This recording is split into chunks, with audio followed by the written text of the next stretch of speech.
Hi, everyone. Welcome to the IDA Awards Spotlight Series. Thank you so much for being here. My name is Amy Nicholson. I'm the moderator of today's discussion, and today we're going to have a great conversation with the team of the Big Conn. But before we get started, I would like to offer land acknowledgement.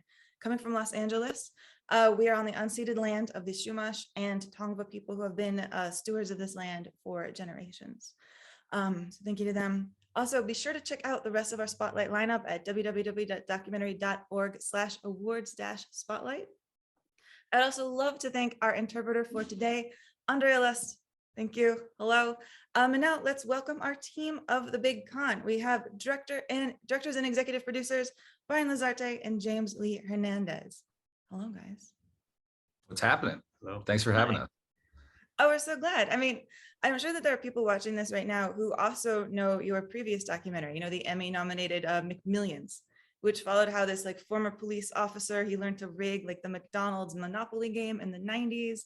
I mean, you are clearly drawn to stories about scammers, I feel like we can say. But why do you personally find them so compelling?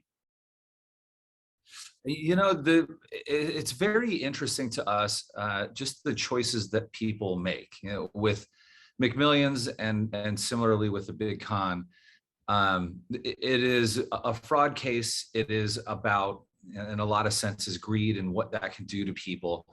But as much as it's true crime, it's not about a multi-murderer or investigating some crazy sex scandal or something like that. To us, we really like to dive into the psyche of the gray area of life, really going beyond just cops and robbers and looking at what happens when people that sometimes have good intentions start to make bad decisions, and then how greed can get in and force you to get into this place where you never thought you would be. That's just always been really interesting to us. Yeah, I would also to add, I don't know if we were necessarily seeking out another fraud scam type story. We're always looking for great stories that have a great deal of humor, but also a moral undertone, or deal with the moral ambiguity of our decisions that we make. And when we were looking into the Big Conn, one of the other executive producers, Peter King, who first really told us about this story, it was evident that it had both of those things. And then the more we started looking into it, we realized no one has really done a deep dive into this story ever. And once we were able to get access to Eric Conn, who in a lot of ways is the front and center piece of this story, it evolves from him quite a bit, but we wanted to be able to include that point of view, which we didn't get to do in McMillions. And that was a key thing for us. And all of those factors combined, it sent on us this wild goose chase to tell this story. I mean, Eric Conn, that name is so on the nose. Yeah, it feels like it was a foregone conclusion with a name like that and what he ended up getting into. Really, the title writes itself. It was just, we had a plethora of Conn puns that we could have named this thing. But I imagine, the perils of interviewing somebody who exists in this moral murky shade of gray as documentarians. I mean, to me, the first question that would come up is how much can you trust that your own subject is telling you the truth, even when you do get access to him and his manifesto, as you bring up here? Well, oftentimes with any of these projects, you're looking to corroborate as many stories as you can. One of the things that we looked at with this is Eric's point of view, and then we have the point of view of a lot of other people. And so it's pretty evident in how Eric sees his life as a James Bond movie, or through those rose-colored glasses. Some of the stories are outlandish, and some of the subjects in our stories, you'd hear these crazy stories.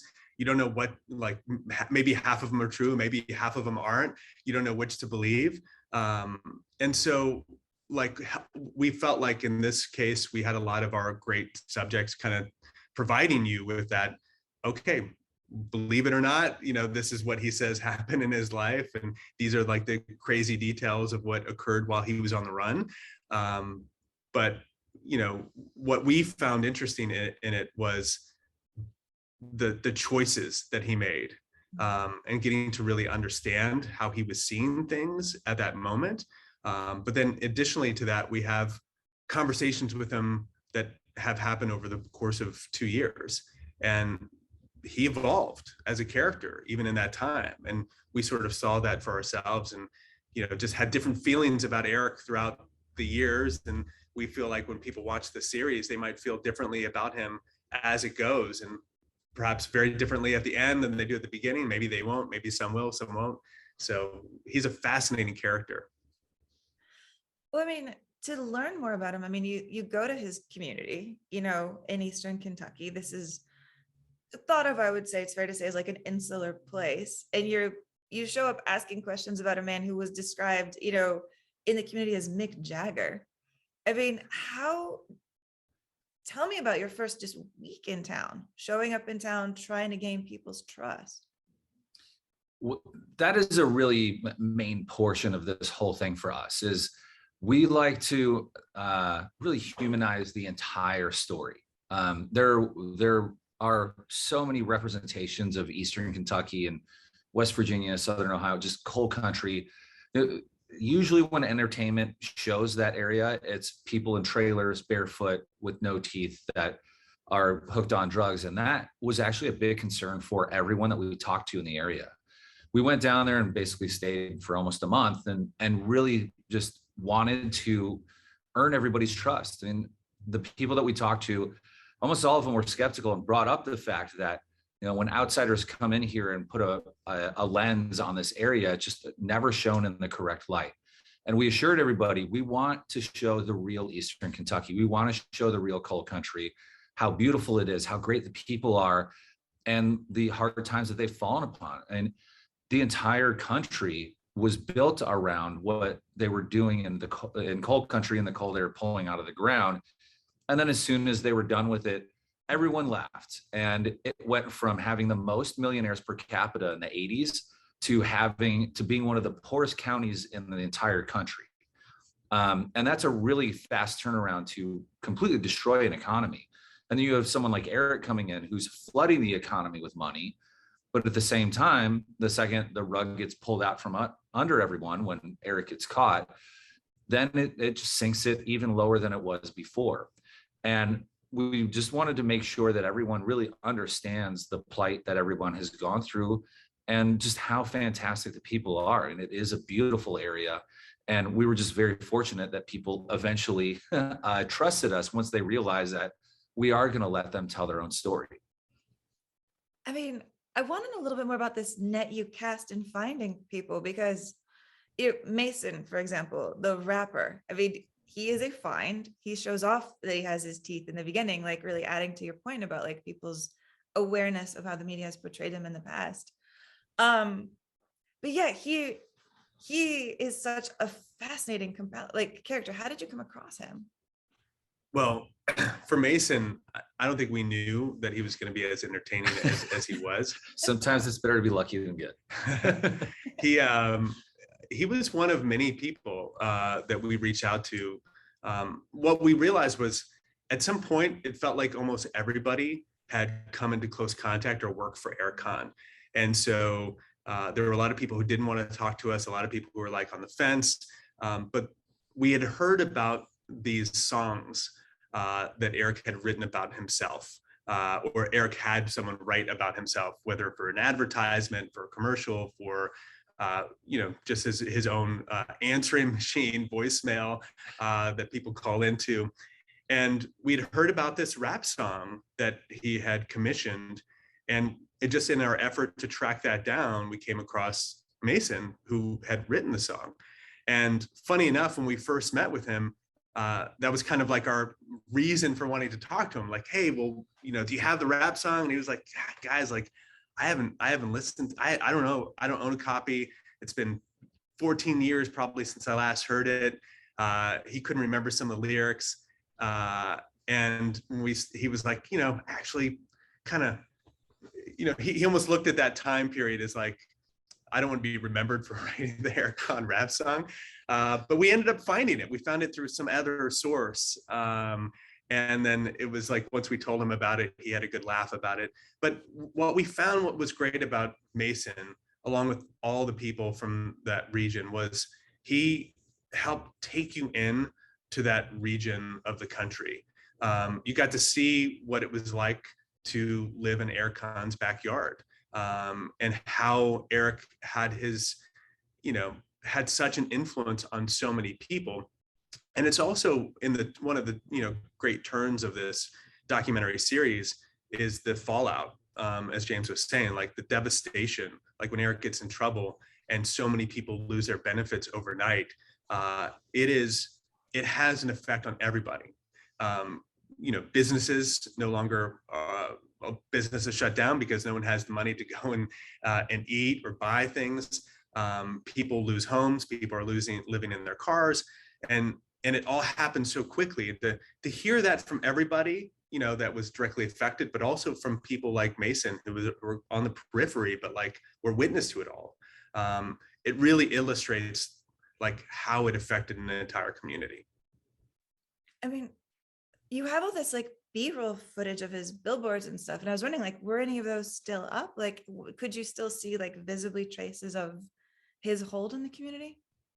There weren't still billboards of his up. So if whatever you see in the show, usually it's archival because there were so many billboards up. He basically bought out the entire area as far as billboards are concerned. So it's either archival shots from either news or just in general, people who film them, or we found the original artwork for the billboards and then shot one and then replaced that billboard. But it just, the level of marketing that he did is just, it was strangely genius, because in this area you have the most people throughout the country per capita that are on Social Security benefits, and just in general on medical benefits. And then they also just don't know lawyers. A lot of them are going to go to the person that their neighbor went to or their cousin went to.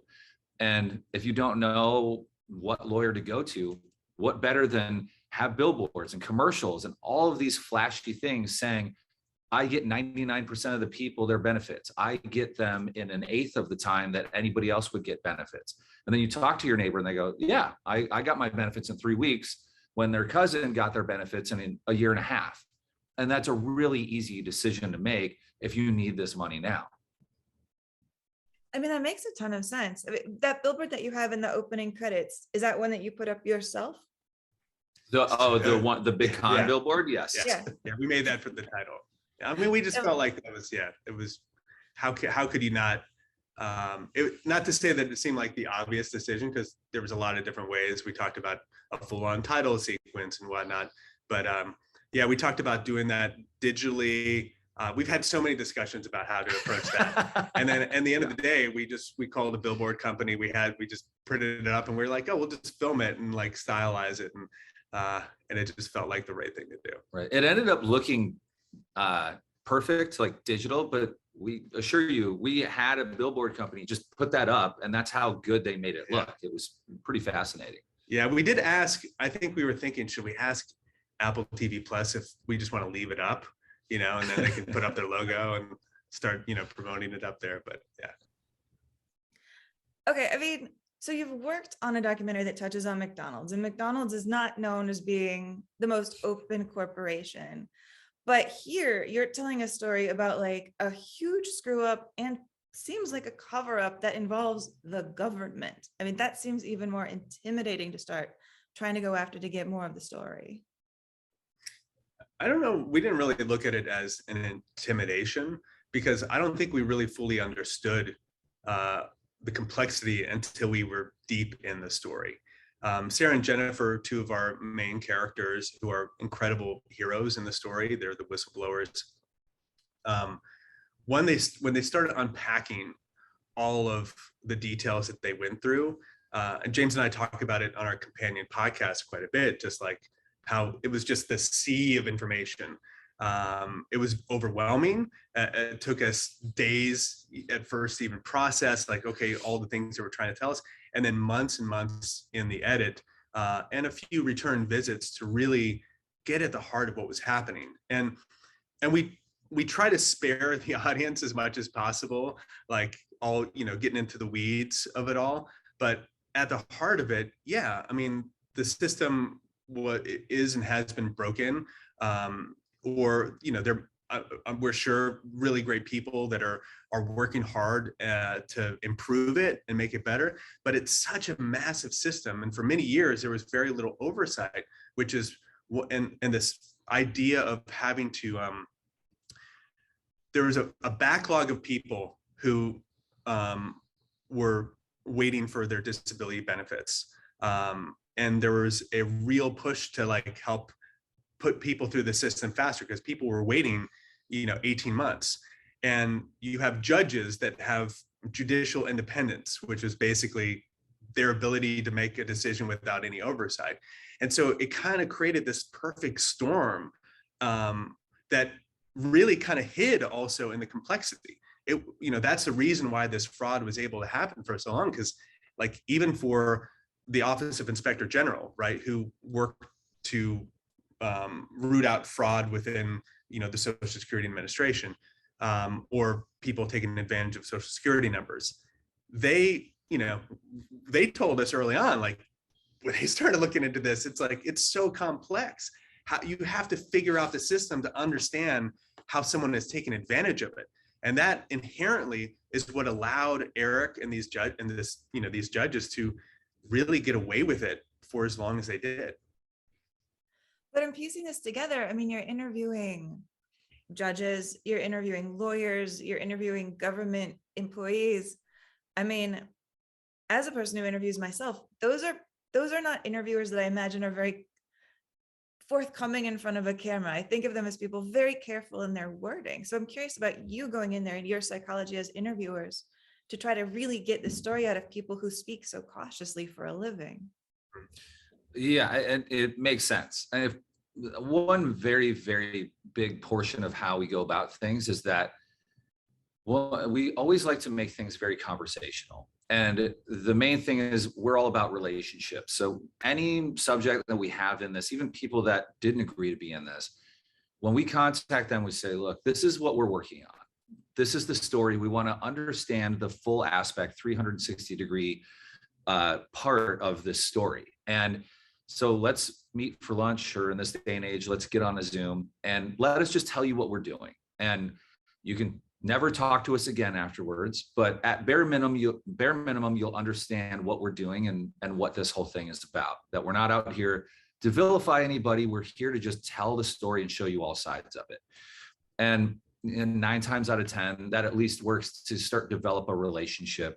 And in the case of McDonald's or the FBI, Department of Justice, even getting to go to the US Senate and talk to a senator and all of that, it really all starts with that, just with the relationship building of this is what we're going to do. We're going to be open about everything that we're going to be talking about. We're not into big gotcha moments. Like, we just want you to tell your side of the story, and then we can put all of the pieces together. That makes sense. And it makes me kind of wonder, I mean, one of the figures who I think sort of looms large by their, lack of anybody participating, and it is the Social Security Administration. I'm guessing they refuse to have anything to do with this. Yeah. We actually, on multiple occasions, reached out to them. We even sent them a list of questions that we were just hoping that we would get answers to. And it's been radio silence. For a lot of reasons. I mean, we can only speculate why. Perhaps it's just their policy not to, who knows? But right now, there's still an ongoing problem. A lot of the people who many years ago, right, when Eric Conn was indicted and the Social Security Administration chose to cut everyone's benefits, not only cut everyone's benefits, but people who had been in the program, who had gone to Eric even years prior, they were obligated to pay back all the back pay that they had gotten. I mean, these are people who are living on $1,000 a month in government subsidies through the disability Social Security program.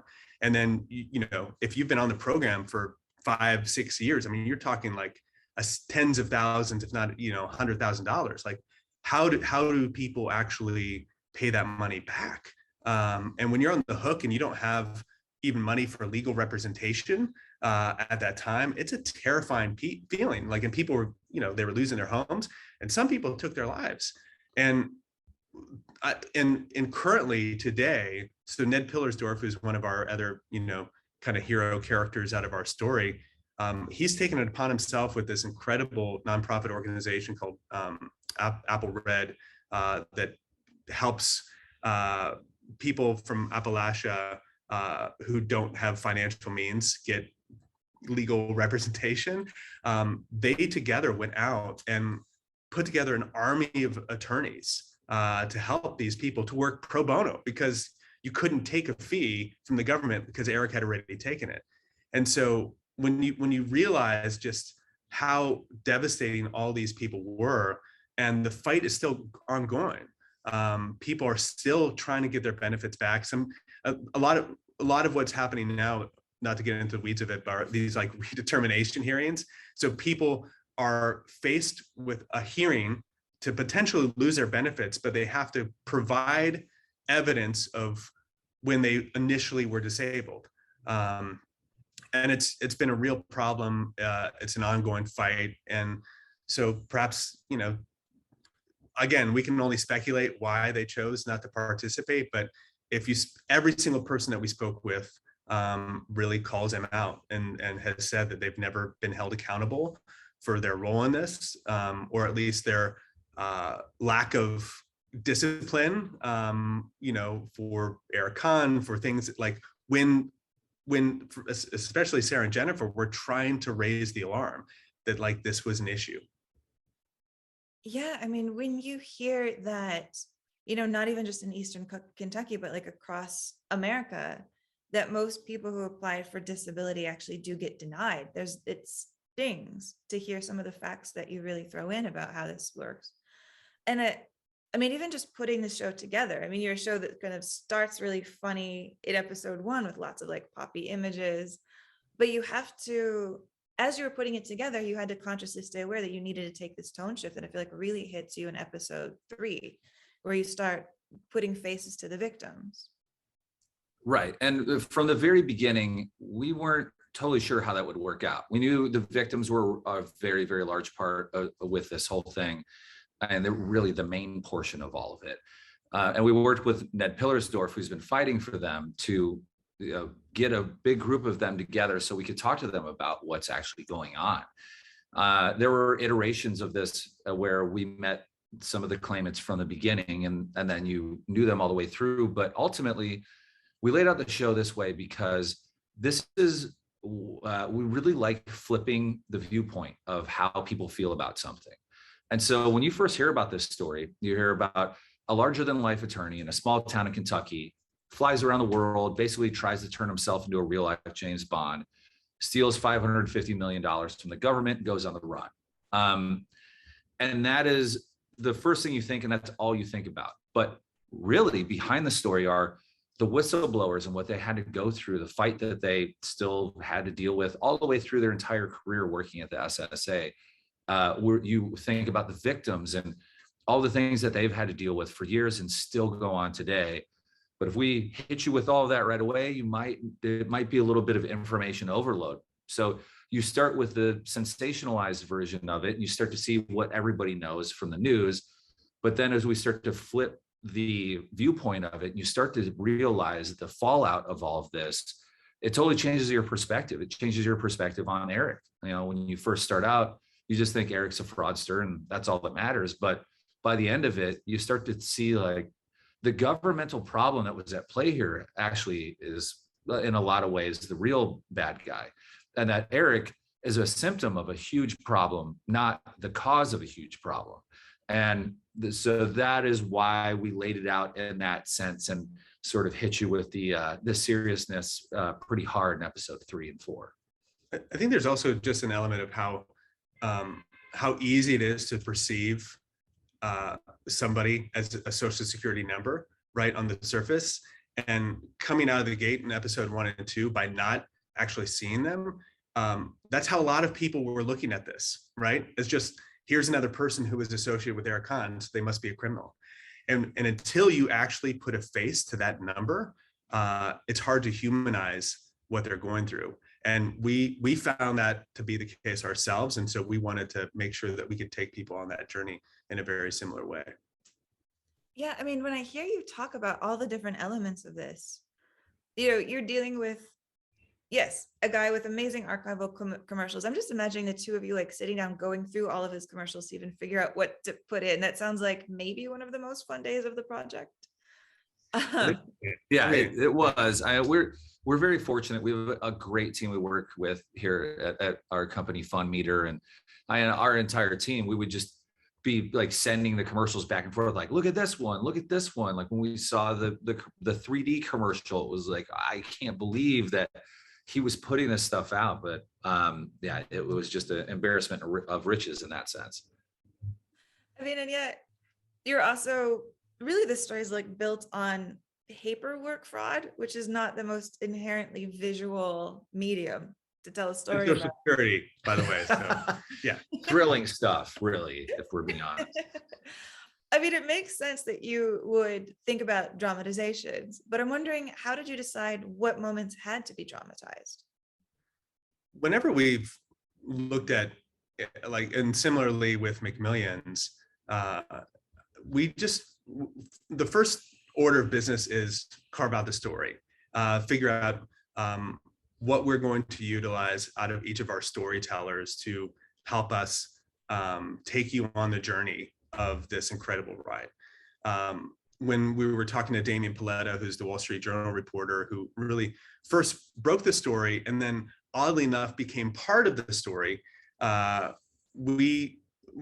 wasn't actually our first instinct until we really heard his story. We started laying it out, realizing like, wow, his journey is a key part of kind of the entry point to this. And so we leaned into his point of view and his discoveries, and got to see it from his unique vantage point in the first episode. And just naturally you start to discover, okay, what are the moments that can transport you in this in an active way? One of the things that we've looked at with any kind of documentary story that we've been interested in is, how do you immerse somebody in it? How do you make them feel like they're an active participant, that you're in it with them? With McMillions, we wanted you to feel like you were an FBI agent, like along for the ride, that you were uncovering facts as the FBI was uncovering facts. And there's a feeling that you get when you are being, invested as a part of it, that's a little bit different than like, oh, this one thing happened, and you're kind of telling it as past tense because everything did happen in the past.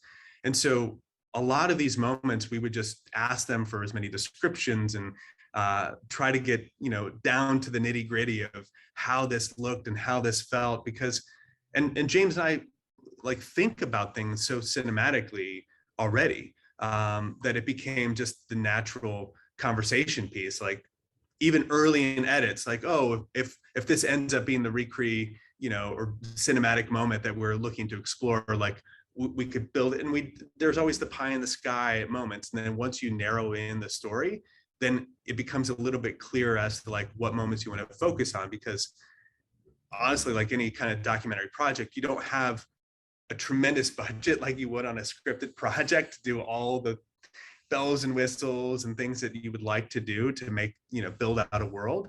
So you have to be really crafty and creative and surgically strategic about how and what you're going to shoot. And also think about how to utilize a space in as many ways as possible. And, we would have a great production designer that we worked with, and our great DP that we worked with on both our past two projects. And it's a lot of work doing them, but it's also a nice way to like think about it and kind of see the project in a different way once you start to build those elements out.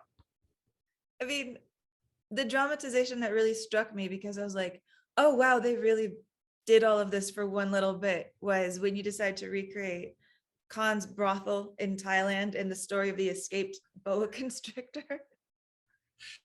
That was definitely one of the bigger set piece shoot things that we were able to do. that story is just so mind-blowing. And when we, just in general, we first were able to get our eyes on his manuscript, we all read through it like 7 times. And the stories he was telling, you didn't know what to believe and what not to believe. And then we were able to corroborate a lot of the things that were in there. Of course, Eric has his rose-colored glasses view of his own life and of what happened. But that story was just too insane, just on face value, that a person bought a brothel, that an American bought a brothel in Thailand and thought, that's a great investment to have. And then the Halloween theme, you just like every step of it was more insane than the last piece of it. And we thought, oh, we have to show this, because we found out that it was true. Like, he really did own that. He really did like send all this Halloween paraphernalia over to Thailand and bring it with them and hire people to be in charge of it. And it's something you had to see and experience to believe. There was also a great little story that we had to cut out of him carrying a Dracula that wouldn't fit in his suitcase through the airport. So yeah, that's a little detail. I mean, he's a very image conscious guy, Eric Conn. Like, you include the bit where, the FBI says that he requested that they use a more flattering picture of him than his mugshot. Did he at all ask about who would be playing him in your reenactments? No, he didn't do that.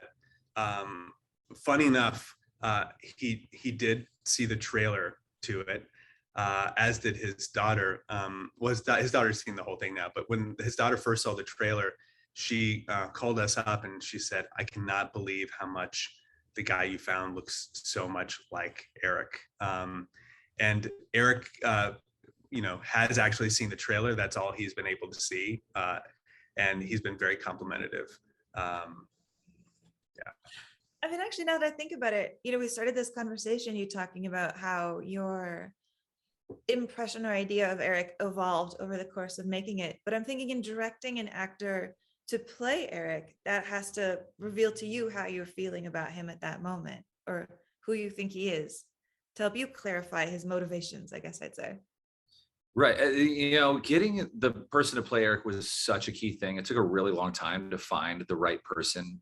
He's played by Tim Hildebrand, who came in and really embodied Eric. It's that complex character of, he is, outlandish and brash and outgoing, but internally, that's not really who Eric is. This is the show of the person he always wanted to be and feels like he should be to impress people. But the internal motivations and insecurities that Eric has to project out this thing, that was something that Tim really locked into. And we had the advantage of, we'll film all the interviews, we'll put all the episodes together, and then put storyboards where the recreations will go. And so we could show him that and really get into the conversation with him of like, this is what Eric's motivations are. This is how he goes about life. And he took it and ran with it and was absolutely phenomenal at being both that big, larger than life figure, but also then being that really tight, almost reclusive version of Eric, especially when he goes on the run. We also, though, try to be very mindful that we're not leaning too much into the actor and letting the real story or the real characters be the front and center piece whenever we do any of these cinematic moments. And so we'll really cherry pick and think carefully about, like, okay, is it an okay place to showcase his face, or is this an okay place to like let his personality kind of come out through this, this actor? We're not leaning into lines of dialogue. And there are certain places where we might just focus on a profile or a little sliver of themselves, so that you're not taken out of the story, but you are allowed to like be brought into the story through the real people. And so that's a fine line that we try to walk whenever we do any of these cinematic moments, to make sure that we're not adding this narrative on top of the great story that we have all these great people telling us about. I can actually see that. You're right. Because when I think about the other main characters in here, their reenactments are a little bit more like, oh, over the shoulder, not so central, like Sarah Carver or Jennifer Griffith, who, but now I'm kind of caught up thinking about like how we talk about real life like it's a movie, how they're sort of introduced as being the real life Aaron Brockoviches. And they do come across as just like such strong, compelling, and kind of tragic characters in here. I mean, I was really hit by the kind of cruel irony that in trying to protect Social Security, you take us to the realization that their quest to protect it leaves them without benefits, that they lose their own safety net. And it feels honestly at the end of this, like even just in their stories, that this is a story about the system being really broken. Yeah. I mean, their tragedy is, it comes down to like the security that we all want in life, right? The security, the safety net of Social Security is just there for us. Most people associate it when you get older, but the disability benefit portion of it is really tied to like if you can't work, if you get injured, that there's some little safety net there for you. And for Sarah and Jennifer, they wanted that security of a job that had those perks, and like and we talk about this more in our companion podcast, like what it was like for them when they first got hired there, and how life-changing, how rare it is to actually get a government job in that region of the country, with those kind of benefits. One of the things, and we've talked about it a few times, is just this is in a lot of ways a consequence of avoiding a problem, or ignoring a problem, more importantly. And for Sarah and Jennifer, they were raising the alarm, saying, hey, there's a problem here, and they were being ignored. And then after they pushed it further, not only were they being ignored, but people were trying to stop them from this actually getting out there. And like any problem in life, you once you ignore it, doesn't just go away, it just becomes a bigger problem. And it truly is a cautionary tale, when you realize like all of this could have been stopped very early on had just one person stepped in and done something about it. But look at the destruction, the devastation, the tragedy, even for people like Eric's daughter, right? Like, who is no longer seeing him anymore. And all the obviously the fallout of so many people who have lost their benefits and who are struggling, and people have lost their lives. But for Sarah and Jennifer, like I think everyone just hopes, wish that this never happened, and it really easily could have not happened. Right. And honestly, there's the SSA's really like doubled down on their efforts. The whole reason that Damian Paletta was able to discover this when he was doing his reporting was the SSA used to actually publish online how all the judges were doing. We show this in the show of the percentages of approvals for each judge.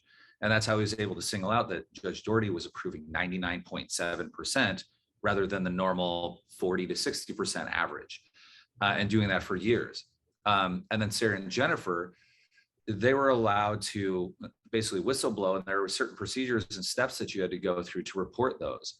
Since then, that stuff has changed. Like the SSA now no longer publishes what the percentages or what numbers judges are doing. They've also changed how you can report any fraud or do any whistleblowing. I mean, it already was somewhat of a problem that the fact that Sarah and Jennifer had to report to their own managers. But now they've even tightened the screws on what they're allowed to show and what evidence are actually allowed to be brought forward without being thought of as some sort of violation of policy.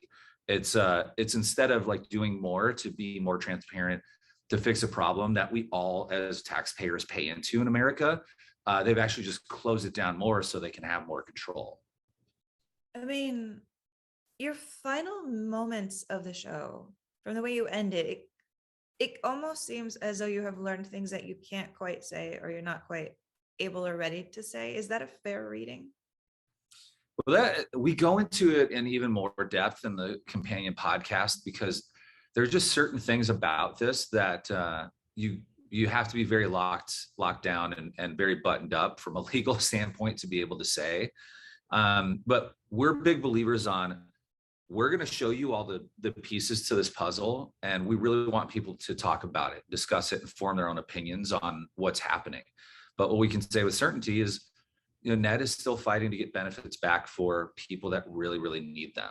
And they were put in a very bad situation because Eric and his people were falsifying documents and just throwing them out there and getting rid of real medical evidence. And then when the government comes around and says, all right, well, we need you to reprove to us that you deserve these benefits, give us the medical records that you put forward 10 years ago, they don't have them because Eric just threw them away, burned them, or just left them lingering in a file cabinet. And so it is just, there are so many different pieces to this, and we want people to question it, and this to put a spotlight on it, because people deserve benefits, but also people deserve to not have this happen to them in the future. Right. I mean, you have his employee here kind of saying, some people say he exploited people. I say he filled a niche. I mean, where are you feeling in that range right now? Oh gosh. I mean, because I don't know if it's necessarily one thing or the other. The volume of people that he was putting through the system. And you hear it from a lot of people, like, I never met Eric Conn. And that's true. There were a lot of people who didn't.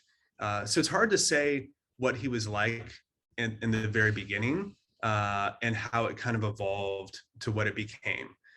What we do know in talking to Eric was, like, at a certain point, he just felt like, he was just, it was along for the ride. He was certainly feeling pressure from Doherty. There wasn't like anything could really change. He certainly wishes that he would have done something about it, but he also felt like, even at the time, like, what could have I done?